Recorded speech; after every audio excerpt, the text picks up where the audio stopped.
Yeah, see, awareness. Your question is about awareness. Awareness needs a specific and a special approach to relate to this terminology called awareness. Well, let's see what is not awareness first. I'll give an analogy. For example, have you played this game called Snakes and Ladders? Maybe when you were a child, you must have played this game called Snakes and Ladders. It's a board game, and on the board there are some pictures of snakes, there are some pictures of ladders.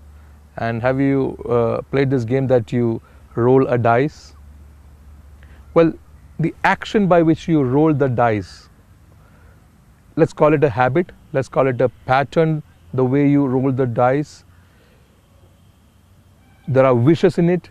While you roll the dice, there are wishes, there are wants, there are desires.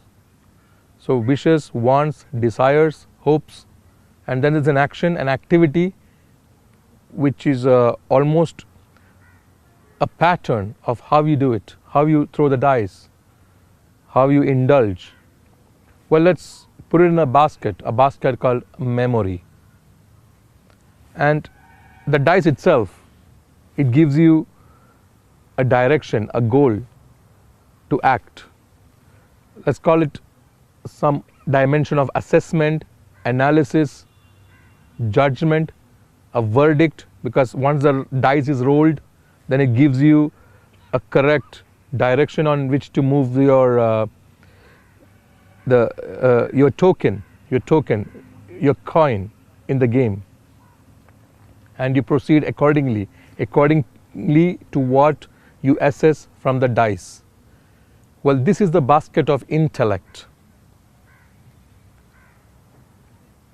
And the picture of the snakes and the picture of the ladder, the excitement in when you move up the ladder, and the sense of loss, the sense of pain as you move down the snake, it's a sense of loss, and a ladder gives you a sense of gain.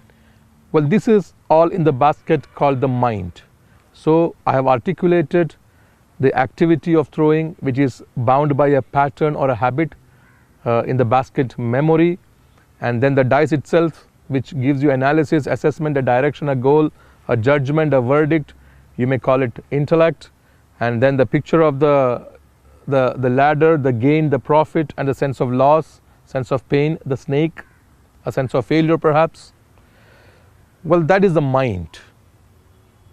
And the picture on the board that brings about the game, the colors, the squares, the picture itself, the design, you may call it a stance, because you can't leave it. That is a framework in which you work.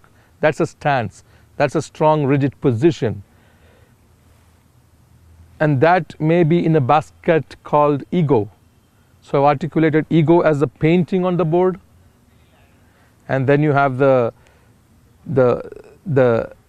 snake and the ladder as the mind. Then you have the dice and its information as the intellect, and the act of indulgence, the act by which you play, as a memory. And imagine the board devoid of the painting itself. That is your true nature. So on that nature, you superimpose the painting, the picture on the board, the colors, over which is imposed the snake and the ladder for the game, and that is the mind. And you move the token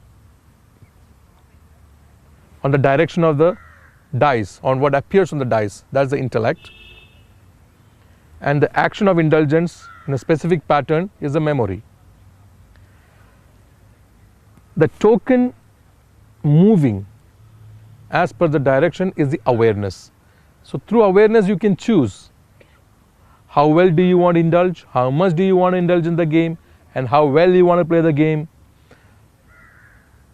How to become aware, or that you are just participating in a play, and that devoid of the other elements, the game itself ceases to exist, and you are not this activity that you're indulgent at that point of time.